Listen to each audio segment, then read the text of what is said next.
हाँ जी प्रभु। जीवम जीवम दव्वम जन्मरुबस हेण चेरणे तिट्ठम देविंद विंद वंदम वंदे तं सर्वदा सिरसा। द्रव्य दीदी, संग्रह आ, जी। आपका वीडियो। हाँ, अभी आया। हाँ जी। हम्म, सॉरी बहुत। ओके। हम लोग गाथा नंबर 41 पर स्वाध्याय कर रहे हैं और इस गाथा में सम्यक्त की सामर्थ्य और सम्यक्त की महिमा बताई जा रही है। और ये कहा जा रहा है कि सम्यक दृष्टि जीवों को 25 दोष नहीं होते और 8 अंग होते, है ना। तो यहाँ पर 8 अंगों की अपनी चर्चा चल रही है, जिसमें अभी तक हमने निकांक्षित, निशंकित, निकांक्षित, निर्विचिकित्सा, है ना, इन 3 गुणों पर अपन ने निश्चय व्यवहार से चर्चा की। ठीक है। निश्चय निशंकित अंग, व्यवहार निशंकित अंग, निश्चय निर्वांशकता, व्यवहार निर्वांशकता, निश्चय निर्विचिकित्सा और व्यवहार निर्विचिकित्सा। ठीक है। 3 पॉइंट्स लेके बात आई थी कि एक तो पर द्रव्यों से रिलेटेड, कि धर्मी धर्मात्मों से ग्लानि न हो, अंदर आएंगे तो अपने परिणामों से ग्लानि न हो, और अंदर आएंगे तो स्वभाव के आश्रय से जो आनंद प्रकट हुआ है वो वास्तव में निर्विचिकित्सा गुण है। आप लोग के लिए होमवर्क ये है कि आप ये वाली बात सब अंगों में लगाओ। निशंकित अंग में ऐसे नोट्स बनाओ अच्छे से, तो अपने को विषय पक्का होगा। निशंकित अंग में तीनों चीजें घटित करो, निकांक्षित अंग में तीनों चीजें घटित करो, और निर्विचिकित्सा अंग में भी तीनों चीजें घटित करो, तो आपको विषय क्लियर होगा। ठीक है। देखो, व्यवहार किसे कहते हैं कि जैसे वहां पे लिखा ना, अब व्यवहार मोक्ष मग सुनिए हेतु नियत को होई।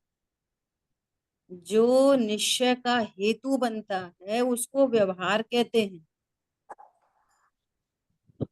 सभी लोग ध्यान से सुने तो एक टेक्निकल बात करें अपन।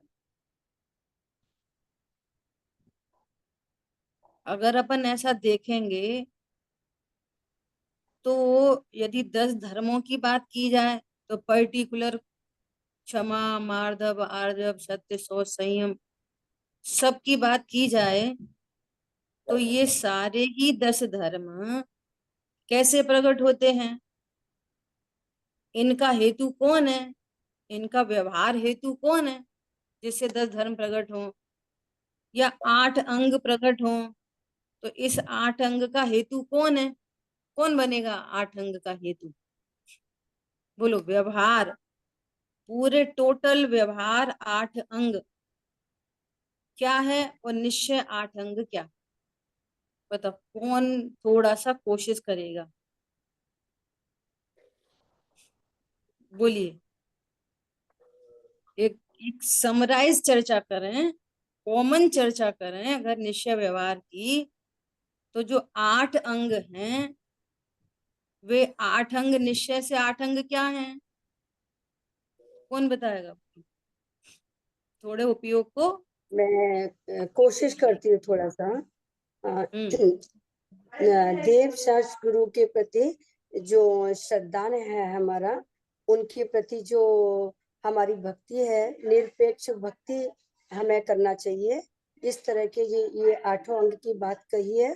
और व्यवहार और निश्चय से मैं अपना क्या बोलना चाहिए, जीव हूँ, शुद्धात्मा ज्ञायक स्वभाव वाला हूँ। इतनी बात समझ में आई है। अच्छा है, अच्छा प्रयास है। और कौन प्रयास करेगा, बोलो। उनने बिल्कुल सही प्रयास किया है, इसको थोड़ा सा और अच्छे शब्दों में कौन कहेगा, बोलो प्रदीप भाई। कॉमनली 8 अंगों का व्यवहार, कॉमनली 8 अंगों का निश्चय। बोलिए प्रदीप भाई।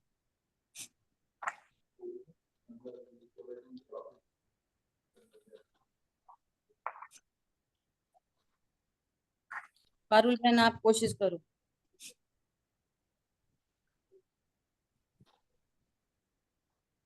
सभी आठों का एक साथ ही कॉमन ना। हाँ कॉमन। तो व्यवहार से अगर हम बात करें तो देव शास्त्र गुरु के संदर्भ में शंका ना हो, उनसे कोई लौकिक अभिलाषा ना हो। ये तो आप पर्टिकुलर निशंकित अंग के लिए कहने लग गए। कॉमन क्या है? कॉमन ये कॉमन ये है। हाँ, व्यवहार से मतलब निश्चय से तो यही है कि जो भी कुछ है शुद्धात्मा के आश्रय से सोचना है। और शुद्ध अपनी आत्मा में ही स्थिरता की बात की दृष्टि से सोचे तो वो निश्चय की बात हो जाएगी। और व्यवहारिक दृष्टि से तो फिर देव शास्त्र गुरु की बात करें या यही होगी जो बाह्य बाह्य जो भी चीजें हैं उनके प्रति। व्यवहार से तो देव शास्त्र गुरु की के प्रति जो शुभ राग होता है और जो वीतरागता में हेतु बनता है, तो वो तो हो गया हमारा व्यवहार। और निश्चय से यदि हम बात की जाए तो मैं परिपूर्ण हूँ, इन सब का सार ये है। अच्छा बढ़िया। बोलिए अजित भाई, सब बोलना चाह रहे हैं।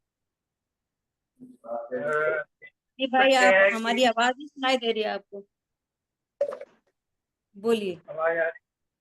निश्चय आ से रही तो है। ये है कि मैं शुद्धात्मा में स्थित होता हूँ। मैं शुद्धात्मा हूँ, तो ये तो हो गया निश्चय से।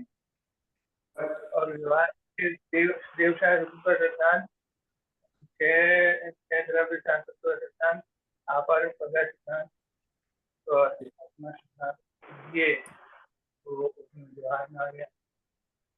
बराबर, ठीक है। कॉमनली यहाँ कहाँ तक जाना? स्व पर के भेद विज्ञान तक ये पूरा व्यवहार है। सभी 8 अंगों को प्रकट करने का व्यवहार यही है। समझ आ गई बात? और सभी 8 अंगों का प्रकट होना, मैं शुद्धात्मा हूँ ऐसे ज्ञान विश्वास पूर्वक जो अतीन्द्रिय आनंद प्रकट हुआ है, वही 8 अंग है। सभी का निश्चय ये और सभी का व्यवहार ये कॉमन एकदम। ऐसी की ऐसी बात हम 10 धर्म में भी लगाएंगे। क्षमा धर्म, क्षमा धर्म कैसे प्रकट होगा? क्षमा धर्म सुपर का भेद विज्ञान होगा। ये व्यवहार वो पूरा देवशास्त्र से लेके आके और जो परिणति स्वरूप में स्थिर होगी, है ना, तो उत्तम क्षमा धर्म प्रकट हुए। ठीक है, एकदम ये कॉमन बात है, सब में लागू पड़ेगा। अब सुनो ध्यान से। जब हम पर्टिकुलर निशंकित अंग की बात करेंगे तो हम शंका की तरफ से बात करेंगे। पर्सपेक्टिव हम किस पर्सपेक्टिव से देखेंगे? शंका की तरफ से। जब निकांक्षित पने की बात करेंगे तो कांक्षा की तरफ से बात करेंगे। मैटर वही का वही है। निर्वांशक कैसे होंगे? स्वभाव के आश्रय से निर्वांशक होंगे। स्वभाव का आश्रय कैसे बनेगा? स्वपर भेद विज्ञान से। स्वपर भेद विज्ञान कैसे होगा? क्षेत्र सात तत्व का निर्णय करने से। क्षेत्र सात तत्व का निर्णय कैसे होगा? देवशास्त्र का निर्णय करने से। हमारी बात ख्याल में आ रही है? तो किसी का फोन है ना आईपैड से रसीला करके कोई है, आप म्यूट कर लीजिए। पॉइंट पकड़ में आया? ब्रह्मचर्य, ब्रह्मचर्य धर्म प्रकट हो तो उसका परमार्थ क्या है? कि मैं आत्मा हूं ब्रह्म स्वरूप में आचरण, ये निश्चय ब्रह्मचर्य है। और इसके लिए व्यवहार क्या होगा? स्वपर का भेद विज्ञान, क्षेत्र सात तत्व का ज्ञान, देवशास्त्र गुरु का श्रद्धा, ये इसका भी व्यवहार यही होगा। लेकिन जब हम ब्रह्मचर्य की पर्टिकुलर बात करेंगे ना, तो उसका व्यवहार हम कहाँ से खड़ा करेंगे? शील की नौबाण से। ये पॉइंट समझ कोई पकड़ पा रहा है इस पॉइंट को?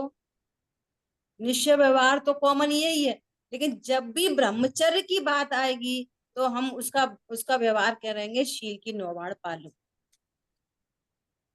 ये इस कथन से बात करेंगे। लेकिन प्रश्न है, कोई शील की नौबाण तो पालता हो, लेकिन देवशागुरु का निर्णय नहीं हो उसको, तो अकेली शील की नौबाण व्यवहार बनेगा क्या? नहीं। पॉइंट पकड़ में आया? ये महत्वपूर्ण बिंदु है। जैसे क्रोध की बात करेंगे क्षमा धर्म के लिए, है ना, तो क्रोध मत करो भैया, क्रोध मत करो, तो क्रोध नहीं करें तो क्षमा धर्म धर्म प्रकट होगा? नहीं। उसका व्यवहार क्या बनेगा? यही व्यवहार, सबका व्यवहार यही बनेगा, सारे धर्मों का, सारे अंगों का, और सबका परमार्थ यही बनेगा। उत्तम क्षमा क्या? स्वभाव के आश्रय से जो आनंद प्रकट हुआ वही उत्तम क्षमा। स्वभाव के आश्रय से जो आनंद प्रकट हुआ वही ब्रह्मचर्य धर्म। स्वभाव के आश्रय से जो आनंद प्रकट हुआ वही अपरिग्रह धर्म। लेकिन जब परिग्रह की बात करेंगे ना, त्याग की बात करेंगे, तो पर वस्तुओं के त्याग की बात से शुरू हो जाएगा। ये है निश्चय व्यवहार का सुमेल। बुआ जी, पर्टिकुलर से जैसे बात शुरू करेंगे। मतलब जैसे जब व्यवहार की बात निश्चय में भी जब तक निश्चय नहीं होगा तो फिर वो व्यवहार भी व्यवहार नहीं रहे माना जाएगा, ऐसा ही हुआ ना। मतलब गुरुचर हेतु व्यवहार अगर की उसका बात चल रही है ना, गुरुचर हेतु व्यवहार की बात चल रही है। नहीं हेतु क्या व्यवहार जैसे बनता है? अगर वो निश्चय में व्यवहार परिणत 3 प्रकार का होता है, एक पूर्वचर व्यवहार, एक सहचर, एक उत्तरचर। हेतु कौन बनेगा? यही सब हेतु बनेंगे, इसको व्यवहार कहते हैं। परमार्थ प्रकट हो जाएगा, उसको सील लग जाएगी, फिर साथ साथ में चलता ही रहेगा जब तक कषाय है तब तक। ठीक है, बोलो। व्यवहार में पहले देवशास्त्र गुरु का श्रद्धान आता है, उसके बाद 6 द्रव्य 7 तत्व का श्रद्धान, उसके बाद स्वपर का भेद, फिर स्वभाव के आश्रय से जो स्वरूप में स्थिरता होती है वो निश्चित। बराबर, ठीक है, आगे बढ़ेंगे। इसके पश्चात अमूढ़ दृष्टि गुण का कथन करते हैं। अब देखो, निश्चय अमूढ़ता क्या है? निश्चय से अमूढ़ता क्या है?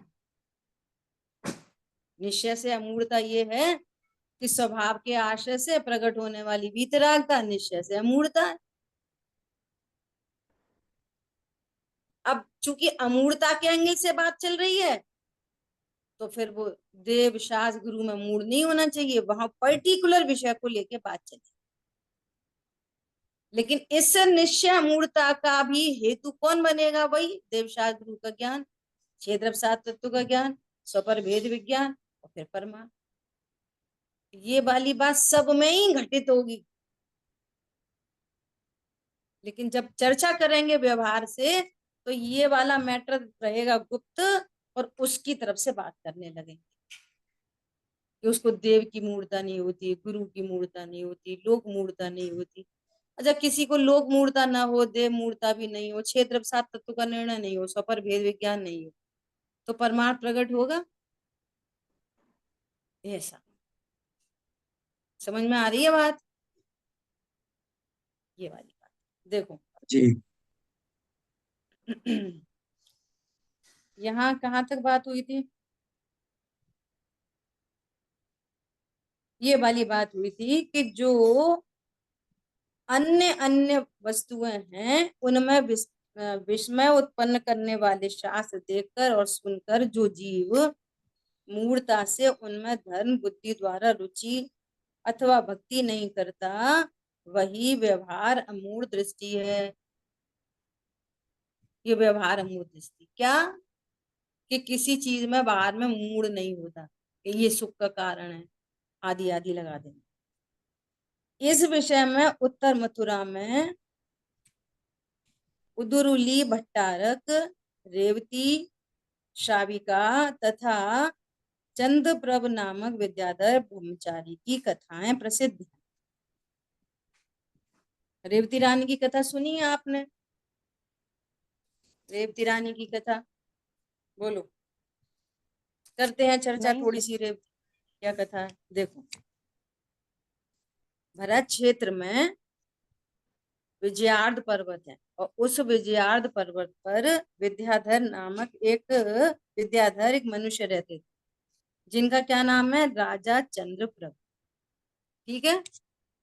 तो जो राजा चंद्रप्रभ थे, तो वो बहुत मंद कषाई जीव है ना, और भगवान की भक्ति आदि करने वाले जीव। तो उनका भाव हुआ कि हम तीर्थ यात्रा करें, तो वे तीर्थ यात्रा के लिए निकले। तो तीर्थ यात्रा के लिए निकले तो दक्षिण दिशा में वो तीर्थ क्षेत्रों पर गए। तो वहां गए तो वहां पर उनको एक गुप्ताचार्य नाम के आचार्य मिले, भावलिंगी संत मिले। तो उनके साथ में उनकी खूब आराधना हुई, चर्चा वार्ता हुई। फिर उनका भाव हुआ कि वहां चला जाए। कहाँ? मथुरा नगरी में। तो उन्होंने एक नाम सुन रखा था, बहुत भव्यसेन मुनिराज का नाम सुन रखा था कि वो बहुत ज्ञानवान है ऐसा। तो उनका भाव हुआ, तो उन्होंने आचार्य को बोला कि मेरा ऐसा मन है कि अब मैं मथुरा नगरी में भी तीर्थ क्षेत्र के लिए जाऊं, और मैं भव्यसेन मुनिराज से जाके मिलूं, उनसे वार्ता करूं, क्योंकि वो बहुत ज्ञानवान है। तो उन्होंने कहा, उन्होंने ठीक है, उन्होंने उनको परमिट किया, और फिर उन्होंने संघ के बारे में बात की। और उन्होंने ऐसा बोला कि जब आप वहां जाओ तो रेवती रानी को और सुरत मुनि को हमारा यथा योग्य कहना। रेवती रानी को धर्म वृद्धि कहना, और सुरत मुनिराज को हमारा वात्सल्य देना, हमारा नमस्कार कहना, ऐसा उन्होंने कहा। तो ये जो चंद्रप्रभ थे ना, इनको थोड़ी शंका हुई। इन्होंने बोला कि वहां पर तो भव्यसेन मुनिराज भी विराजमान है, और इन्होंने उनको तो याद नहीं किया। तो फिर उन्होंने थोड़ा सा कहा कि वहां पर तो एक भवसेन मुनिराज भी विराजमान है, आचार्य श्री। तो आचार्य श्री ने इसका कोई आंसर नहीं किया। इनको थोड़ी सी शंका हुई। कोई बात नहीं। विचार किया कि कुछ कारण रहा होगा, इसलिए उन्होंने उन्हें याद नहीं किया। वे होते करते वे वहां पर पहुंचे मथुरा नगरी में। और जब वहां पहुंचे तो उनकी सूरत मुनिराज से भेंट हुई। और जब भेंट हुई तो उन्होंने उनका संदेश उनको सुनाया, गुप्ताचार्य आचार्य का, मुनिराज का, कि उन्होंने आपके लिए वात्सल्य भेजा है और आपको यथायोग्य नमस्कार कहा है। तो वो बहुत प्रसन्न हुए। उन्होंने कहा कि धन्य है रत्नत्र के धारक आचार्य देव, कि इतने दूर से भी उन्होंने मुझे याद किया। तो उन्होंने भी उनके सामने उनको परोक्ष नमस्कार किया। तो ये वाली बात देख के उनका मन बहुत प्रसन्न हुआ। फिर उसके बाद वो भव्यसेन मुनिराज के पास गए। तो जब वहां गए और उन्होंने बताया कि मैं ऐसे ऐसे गुप्ताचार्य मुनिराज के पास से आया हूँ, तो उन्होंने उनके संग के बारे में कुछ नहीं पूछा। तो वहां पे उनको भी थोड़ी सी शंका, है ना। और जब उनके साथ चर्चा वार्ता हुई तब उन्हें ये निर्णय हुआ, क्या निर्णय हुआ, कि ये सच्चे मुनिराज नहीं है, इसलिए उन्होंने इनको याद नहीं किया। ऐसे उन्होंने उनके कुछ क्रियाकलाप देखे होंगे, ऐसी बात। फिर उनको ऐसा भाव आया कि मैं रेवती रानी को भी मिलूं जाके, और उनको उनकी भी मैं परीक्षा करूं, है ना। तो क्या हुआ, अगले दिवस मथुरा नगरी में ऐसा शोर हुआ कि ब्रह्मा प्रकट हुए, ब्रह्मा प्रकट हुए। तो पूरी नगरी वहां पर पहुंची, सब लोग उन्हें देखने पहुंचे कि ब्रह्मा जी आए, ब्रह्मा जी आए। तो भव्यसेन मुनिराज को भी कौतूहल हुआ, तो उन्होंने वहीं से उनका परित्याग किया। फिर उन्होंने रेवती रानी को बोला कि सभी लोग जा रहे हैं, आप नहीं गए। तब उन्होंने कहा कि मूल लोगों का क्या कहना, वे तो चमत्कार को नमस्कार करते हैं, है ना। तो वो तो नहीं गई। फिर कोई बात नहीं, फिर दूसरे दिन विष्णु आए ऐसा करके उन्होंने, तब भी रेवती रानी नहीं गई। फिर उन्होंने अपनी सारी बातें रखी, है ना। और उसके बाद कौन आए, कि ब्रह्मा विष्णु और महेश। तो तीनों के आने पर रेवती रानी नहीं गई। क्यों? उनको वो जिन शासन की भक्त थी, उसको कोई मूर्ता नहीं थी। तो उन्होंने भी जो जिन सा, जैसे पहली बात कही जा रही है ना कि आगम में ये बात प्रसिद्ध है, तो ऐसा ही उन्होंने कहा कि श्री कृष्ण आदि 9 विष्णु वासुदेव होते हैं, वे तो चौथे काल में हो चुके, अब 10वां विष्णु या नारायणी होता नहीं, इसलिए अवश्य ये सब बनावटी है, क्योंकि जिनवाणी मिथ्या नहीं होती। ऐसा जिनवाणी पर श्रद्धा है ना, तो उनको मूर्ता नहीं हुई। तो इस तरह से ये सारी घटना हुई। फिर अगले दिन फिर शोर हुआ कि तीर्थंकर आए हैं, तीर्थंकर आए, है ना, तीर्थंकर आए। तो फिर पूरी जनता पहुंची तीर्थंकर के दर्शन करने के लिए। तो उन्होंने विचार किया कि अब ये तो दूसरे देव थे, इसलिए रेवती रानी नहीं गई, लेकिन अब तीर्थंकर के नाम से तो जाएगी, है ना। तब उन्होंने कहा कि अभी तो तीर्थंकर आए, आप तीर्थंकर के दर्शन के लिए नहीं जाओगे। तो उन्होंने कहा कि चौथे काल में 24 तीर्थंकर हो चुके, अब 25वां तीर्थंकर कहाँ से आए। तो ऐसी उनकी दृढ़ता देखकर, उनके अमूढ़ दृष्टि देखकर कि वो जिन शासन में जो देवशाह गुरु का स्वरूप है, और भगवान ने जो कुछ कहा है, तीर्थंकर 24 ही होते हैं, 25वां तीर्थंकर होता नहीं है। और कोई तीर्थंकर अवर्तमान में, सारे तीर्थंकर अभी सिद्ध हैं, और जो सिद्ध हैं वे अवतार नहीं लेते। ऐसे अनेक जो जिनागम सम्मत बातें हैं, वो उनके ज्ञान में थी, इसलिए उनको कोई मूर्ता नहीं थी, मूर्ता भी नहीं थी और कौतूहल भी नहीं था। देखो हम लोग कितनी बार ऐसी मायाचारी करते हैं। क्या मायाचारी करते हैं? नहीं, हमें तो पता है कि वो हमारा मंदिर नहीं है, तो भी हम तो वैसे ही चले गए, वैसे ही चले गए। हमने वहां हाथ थोड़ी जोड़े, हमने हाथ नहीं जोड़े।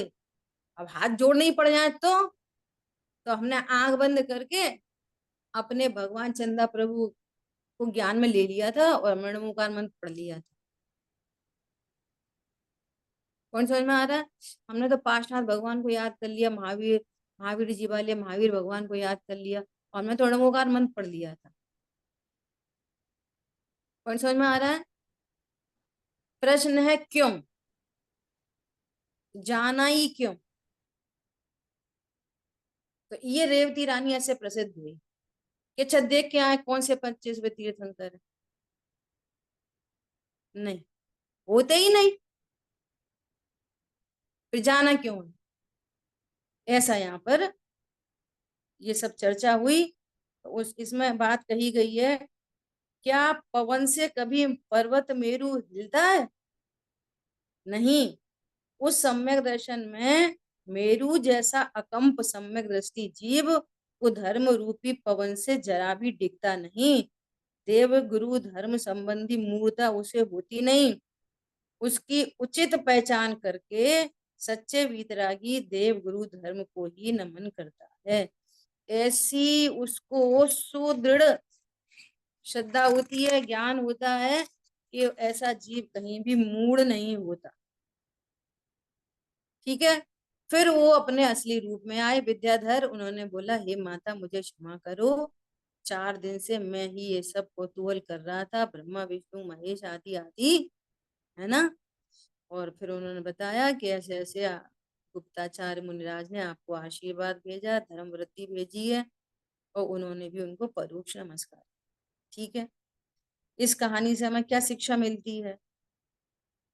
कि ये शिक्षा मिलती है, यहाँ बोल्ड लेटर्स में लिखा है कि जिन वचन के विरुद्ध किसी बात को नहीं माने। क्या यहाँ पर ये जैन शासन ऐसा है, यहाँ पर आज्ञा प्रधानी से परीक्षा प्रधानी को श्रेष्ठ कहा है। क्या कहा है? आप परीक्षा करके हर बात को मानो। कौन सी? प्रयोजन भूत, है ना। जैसे 24 ही होते हैं तीर्थंकर एक कल्प काल में, है ना। तो 24 होते हैं, 24 होते हैं, बस ये भगवान की आज्ञा है। अब कोई 25वें की बात करे, 26वें की बात करे, एक द्रव्य दूसरे द्रव्य का कुछ करता हरता नहीं है। अब इस बात पे सुदृढ़ रहना, उन्होंने हमारा बिगाड़ा, इनने बिगाड़ा, उनने बिगाड़ा, कोई मैटर ही नहीं है। बीच में जो कुछ भी बाहर की व्यवस्था है वो कर्म सम्मत है, वो कर्म फिलॉसफी है पूरी। तो कभी किसी को दोष नहीं देना, अपने कर्म का उदय का विचार करना। तो चार अनियोगमयी जो जिनवाणी है उसका भली प्रकार से श्रद्धान करना। अब एक बहुत अच्छी बात देखिए, भले सारा जगत कुछ भी माने और कभी तुम अकेले पड़ जाओ, सब तो ऐसा कह रहे, सब तो ऐसा कह रहे, अकेली रेवती रानी नहीं गई, पूरा का पूरा शहर गांव चला गया।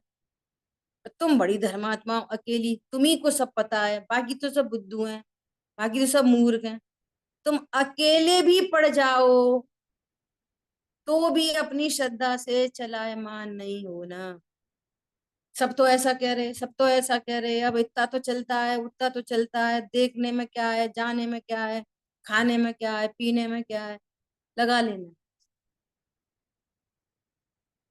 एक बूंद अनछने पानी में इतनी जीव राशि है, मतलब है। जिमी कंद में ऐसे जीव हैं, मतलब हैं। पॉइंट पकड़ में आ रहा है? सारी दुनिया कुछ कहे और तुम अकेले ही पड़ जाओ तो भी क्या करना? जिन मत में जो कुछ भी कहा गया है उसकी श्रद्धा नहीं खोना। देखो मुझे फिर कौन याद आ रहे हैं, सब जगह लगा लेना। यहाँ तो 25वें तीर्थंकर की तरफ से ये कहानी है, लेकिन लगाना किसमें? हर एक बात में, हर एक बात। जैसे शरीर में हीमोग्लोबिन रह गया 4, तो मर जाएंगे कि नहीं मर जाएंगे? बोलो। अब कोई कह रहा है अभक्ष भक्षण कर लो, कोई कह रहा है ब्लड चढ़ा लो, मर नहीं तो मर ही जाओगे। बोलो, अब मूर्ता नहीं करे। प्रभु ये देह का भी जो संबंध है वो अवक्ष से भक्षण से नहीं है, दवाई ववाई से नहीं है, वो आयु कर्म से प्रतिबंधित। अब सारी दुनिया एक तरफ, घर के ही पूरे लोग एक साइड में, चलो हॉस्पिटल में ले जाएंगे, चलो चढ़वा देंगे, घर ही लाकर चढ़वा देंगे, ये मूड मत होना। हमने नक्की करा है, क्या नक्की करा है? देह का संबंध बने रहना आयु कर्म से, और मैं अविनाशी हूं। ये और ऊपर की बात, मैं कौन हूं? अविनाशी। मैं तो मरता ही नहीं, लेकिन लोक में भी जिसको मरना कहते हैं वो किससे संबंध रखता है? आयु कर्म से, न कि दवाई से।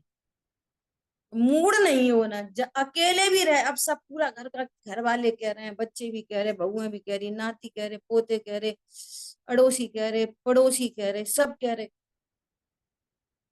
अब अपन तो अकेली पड़ गए। अब देख लो भैया, तुम्हें जैसा लगे। आ रही बात समझ में? अकेले भी पड़ जाओ तो भी अपने श्रद्धान से चलित नहीं होना। अकेले रह जाओ तो भी, सब जगह लगा लेना है इसको। दो दृष्टांत हो गए, जो 25वें तीर्थंकर और एक ये। अब ऐसे सब जगह लगा लेना। हम तो अकेले पड़ जाते हैं, क्या करें? ऐसे लोग बहुत करते हैं नाटक। क्या करते हैं? अब क्या करना, अकेले पड़ जाते हैं। हमारे यहाँ कोई शुद्ध दूध लाने वाला नहीं है, तो हम क्या करते हैं? तो हम अशुद्ध ही पी लेते हैं। कहानी उल्टी है। तुम अशुद्ध के लिए तैयार हो ना, इसलिए कोई कुछ नहीं करता। तुम्हारा वैसे ही पाप बनता है। कोई देव दर्शन भी नहीं कराता। क्यों नहीं कराता? कि हम कर लेते हैं ना देव दर्शन के बिना काम अपना। कौन समझ में आ रहा है? अकेले भी पड़ जाओ तो भी, तो भी अकेले ही झंडा लेके चले अपन तो। समझ आ रही बात? अकेले पड़ जाओ तो भी ऐसा उस जाति का पुण्य बनता है। कर्म फिलोसफी पर श्रद्धान नहीं है ना। नहीं, वो तुम्हारे यहाँ तो सब लोग अच्छे हैं ना इसलिए। अरे अच्छे इसीलिए हैं कि तुमने पुण्य बांधा, तुम भगवान की आज्ञा में हो। और अभी भी जितने बुरे हैं वो इसीलिए हैं कि तुमने ही आज्ञा नहीं मानी। जितनी जितनी आज्ञा नहीं मानी उतना उतना नौकर्म गड़बड़ है। जितनी जितनी आज्ञा में हो उतना नौकर्म अच्छा है। आ रही बात समझ में? ये संयोग अपेक्षा से, ध्रुव अपेक्षा से न मेरे लिए कोई अच्छा न मेरे लिए कोई बुरा। अकेले भी पड़ जाओ तो भी, ये इंपॉर्टेंट बात है। मैंने यहाँ पे इंपॉर्टेंट लिखा है, वेरी इंपॉर्टेंट।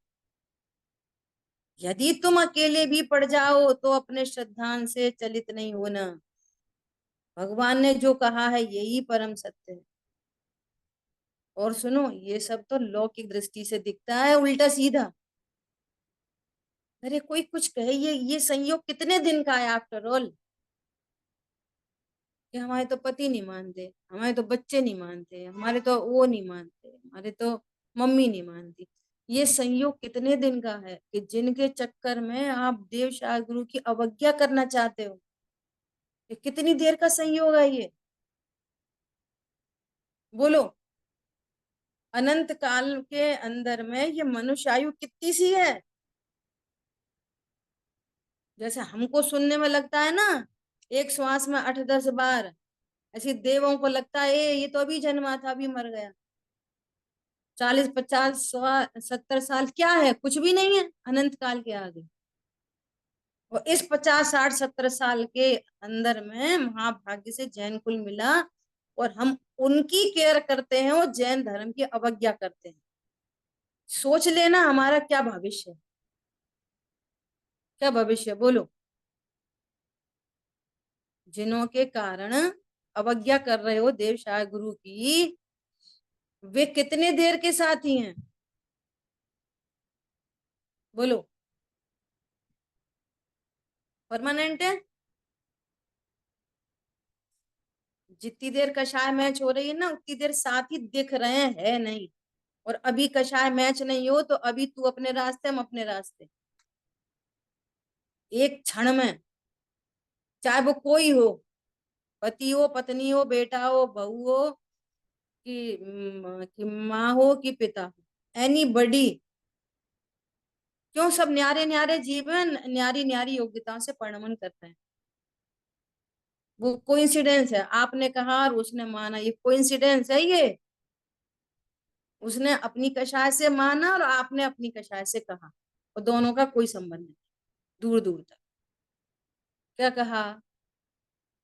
जब माना गया है ना, जैसा कहा वैसा माना, तो कहने वाला अपनी योग्यता से परिणमन किया और मानने वाले ने अपनी योग्यता से। बीच में संबंध, कोई संबंध नहीं। ये घटना घटित हुई है बस। और जब नहीं माने तो भी आपका कहना अपनी योग्यता, उनने नहीं माना अपनी योग्यता, संबंध कुछ भी कुछ नहीं।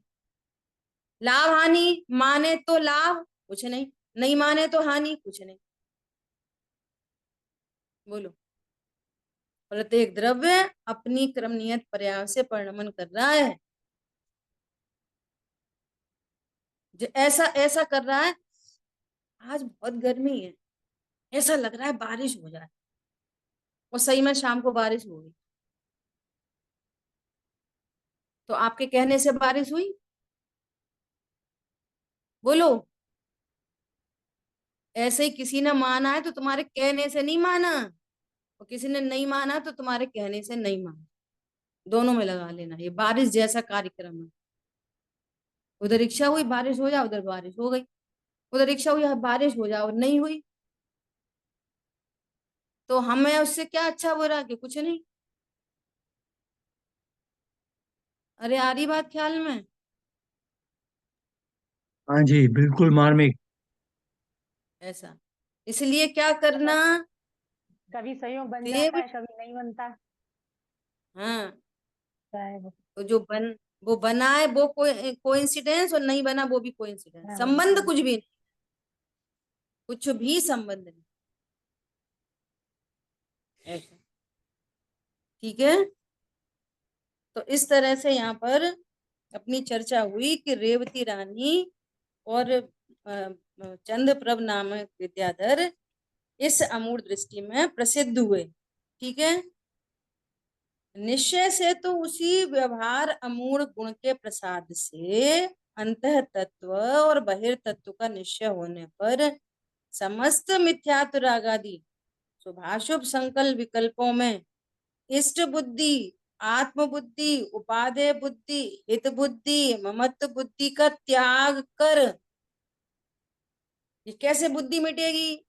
ऐसे ही छह द्रव्य सात तत्व का निर्णय पूर्वक स्वपर भेद विज्ञान करेंगे तो ये बुद्धि मिटेगी। सरल बात तो वो ही है। क्या बोला? कैसे मिटेगी ये बुद्धि? कि जब छह द्रव्य सात तत्व का निर्णय करेंगे तो स्व पर का भान होएगा और ये निर्णय हो जाएगा कि मैं स्व हूँ, भगवान आत्मा, बाकी सब पर है। तो फिर उनमें ममत्व बुद्धि नहीं रहेगी, हित बुद्धि नहीं, जो पर है उससे काय की हित बुद्धि, ऐसा है ना। त्रिगुप्ती रूप से विशुद्ध ज्ञान दर्शन स्वभावी आत्मा में जो निश्चल स्थिति करना, वही अमूढ़ दृष्टिपना है। आगे निश्चय व्यवहार दोनों की बात है। निश्चय अमूढ़ दृष्टि क्या है? कि शुद्ध आत्मा में, निज शुद्ध आत्मा में जो निश्चल स्थिति है, सम्यक चारित्र की परिणति है, वो त्रिगुप्ती मतलब सम्यक दर्शन ज्ञान चारित्र रूप है, वो ही निश्चय से अमूढ़ दृष्टि पर। और इस अमूढ़ दृष्टिपने का व्यवहार से संबंध किससे करेंगे? कि देवशाह गुरु में निर्मूढ़ हो, उनमें मूढ़ता नहीं होना, इसको व्यवहार अमूढ़ दृष्टि कहेंगे। लेकिन वास्तव में व्यवहार अमूढ़ दृष्टि क्या है? वही देवशाह गुरु, छह द्रव्य सात तत्व, सफर का भेद विज्ञान, ये हेतु बनेगा। क्योंकि क्योंकि देवशास गुरु को के जानन हारे को, छह द्रव्य सात तत्व के जानन हारे को स्वपर भेद विज्ञान बिना न ज्ञान है, न सुख है, न कोई अंग है, न कोई धर्म। क्या बोला? अब जिनको ये निश्चय व्यवहार होता है, बाहर में ये चीजें दिखती हैं, तो उधर की तरफ से जिनवाणी में चर्चा की गई, सब अंग के बारे में अलग अलग चर्चा मिलेगी उस पर्टिकुलर एंगल से बताने के लिए। पर निश्चय व्यवहार वो ही है सबके लिए, ठीक है। ये बहुत मार्मिक बिंदु है, कितने लोगों ने पकड़ा होगा मुझे पता नहीं। निर्माणता की बात करेंगे ना, माधव धर्म की, तो कहेंगे परद्रव्यों से घमंड नहीं करना, ये व्यवहार, और आत्मा में स्थित होना सुनिश्चय। लेकिन मूल में व्यवहार क्या है? वो भेद विज्ञान की पूरी प्रोसेस। क्यों बाहर में बहुत एक सारे बात लोग होते बताइए, हैं जो मंद कषाई होते हैं, वो बाहर में निर्माण दिखते हैं, लेकिन देवशाह गुरु कोई ठिकाना नहीं है, तो वो व्यवहार नहीं बनेगा उनका, और वो व्यवहार नहीं बनेगा तो निश्चय का हेतु भी नहीं बनेगा, ठीक है। लोग बहुत सारे शील की नौबाड़ पालते हैं, शादी नहीं करते, तो व्यवहार से ब्रह्मचारी हैं कि नहीं? नहीं। जो बराबर स्वपर का भेद विज्ञान कर रहे हैं, भले अभी उनको निश्चय प्रकट नहीं हुआ, तो भी यही उनको हेतु बनेगा। अकेली शादी नहीं करना निश्चय का हेतु नहीं बनेगा, ठीक है। ऐसा बोलिए। ये निश्चय और व्यवहार की बात क्यों कहते हैं? परमार्थ तो मतलब वही होता है जो शुरू हुआ, कि देवशास्त्र गुरु से शुरू हुआ, फिर निर्णय किया छह द्रव्य सात तत्व का, फिर भेद ज्ञान किया, और फिर बाद में स्थिरता आ गई अपने, और धर्म प्रकट हुआ। तो इसको अलग अलग नाम क्यों देते हैं? बात तो दोनों ही कंपलसरी, और वो प्रोसेस पूरी ये कंप्लीट होकर सर्किल होता है। तो निश्चय व्यवहार को क्यों बोलते हैं कि देखो, निश्चय ही हो व्यवहार? ऐसे ये बोलते हैं कि आपसे ये पूछा जाए कि आप चौके में गए, है ना, और आटा गूंद रहे, आटा, ठीक है। किसी ने पूछा क्या बना रहे? भाई साहब म्यूट कर लो थोड़ी देर। किसी ने पूछा कि क्या कर रहे, तो आप क्या बोलोगे? रोटी बना रहे। ये बोलोगे ना? तो आटा रोटी है, बोलो रोटी कौन है? आटा गूंद के लोई बनी, बेली, सेकी, वो जो फाइनल आई ना, वो जो तवे से उतर के, वो रोटी है। लेकिन वो रोटी भी इस प्रोसेस से ही बनती है। तो जो पूरी प्रोसेस है वो व्यवहार, वो जो वास्तव में रोटी है सो रोटी। पर आपने इतना समझाया और ये बात हमको समझ में आ गई कि ये कहाँ से शुरू होती है और कहाँ तक होती है, तब परमार्थ होता है। तो फिर इतना इसमें इतना कंफ्यूजन क्यों है कि निश्चय में व्यवहार है? जैसे आप रोटी की बात कर रहे हो, वो तो अंडरस्टूड है कि आटा मारेंगे, सेकेंगे और रोटी अपने ज्ञान में वो रोटी दिख रही है। तो अपने को वहां से शुरू होकर वहां तक खत्म होती है। तो ऐसे ही हमको यहाँ में इतना क्यों कंफ्यूजन है? ये भी बात यहाँ से शुरू होकर यहाँ तक खत्म है, तब पूरी चीज होती होगी। ठीक है, क्या अब कहाँ कंफ्यूजन रहा?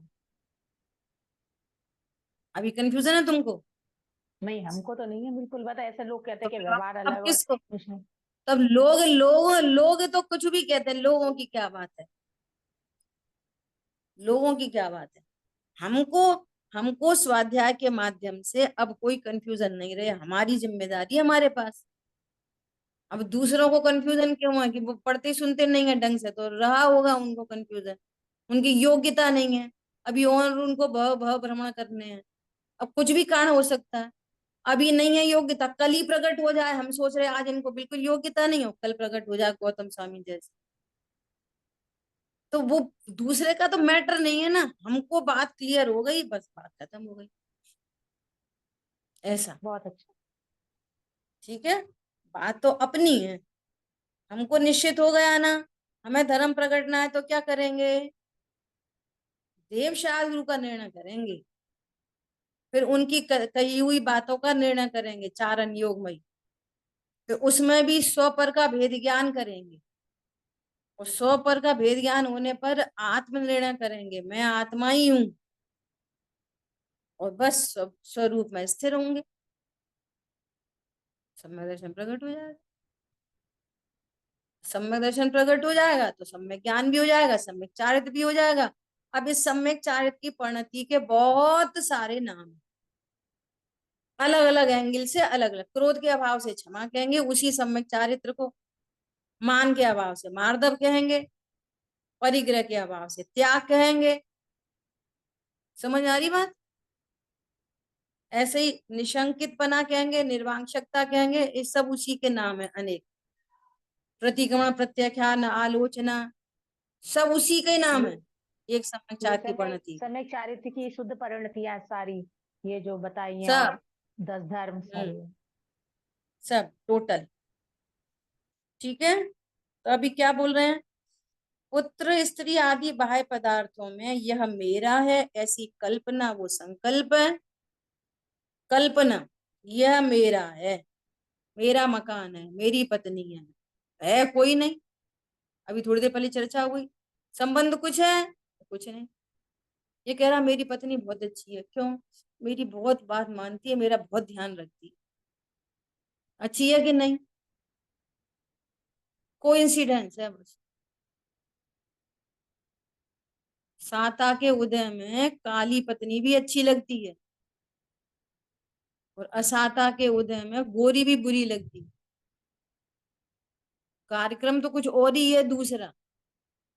उससे क्या संबंध है? कि कुछ नहीं, तेरे ही कर्म का होता है, तुझे ही कभी अच्छी लगती है, तुझे ही कभी बुरी लगती है, सब तेरा ही नाटक चल रहा है। बोलो, तो क्या बोल रहे हैं? अंतरंग में मैं सुखी हूं दुखी हूं ऐसा हर्ष विषाद करना वो विकल्प। वो चारित्र की परिणति को देखकर मैं तो बहुत दुखी हूँ। तुम दुखी हो कि गायक हो? तुम सुखी हो कि गायक हो? ये न्याय क्यों? विकल्प है। गायक हूं। अथवा वास्तविक रूप से संकल्प का अर्थ क्या, विकल्प क्या? संकल्प वही विकल्प व उसकी ही पर्याय है, संकल्प विकल्प की ही पर्याय है। अगर अपन शॉर्ट में बात करें संकल्प विकल्प को, तो संकल्प हो गया मिथ्या दर्शन, और विकल्प हो गया मिथ्याचार, और ये दोनों होते हैं अज्ञानता से। और जहाँ सम्यक ज्ञान होता है, विलीन संकल्प विकल्प जालम, संकल्प विकल्प जाल विलीन हो जाते हैं। कहाँ चले गए पता नहीं, मुझे तो मेरे स्वरूप का आनंद हुआ। इस तरह से आज अपन ने अमूल दृष्टि अंग पर स्वाध्याय किया। समय हुआ है शेष चर्चा आगे। जिन वाणी के ज्ञान वाणी से के ज्ञान से सूझे लोकालो, सो वाणी मस्तक नमो सदा देती ही दो। बोलिए द्वादशांग जिनवाणी माता की जय। जय जिनेन्द्र सभी को। जय जिनेन्द्र। जय जय जिनेन्द्र प्रभु। सभी को जय जिनेन्द्र।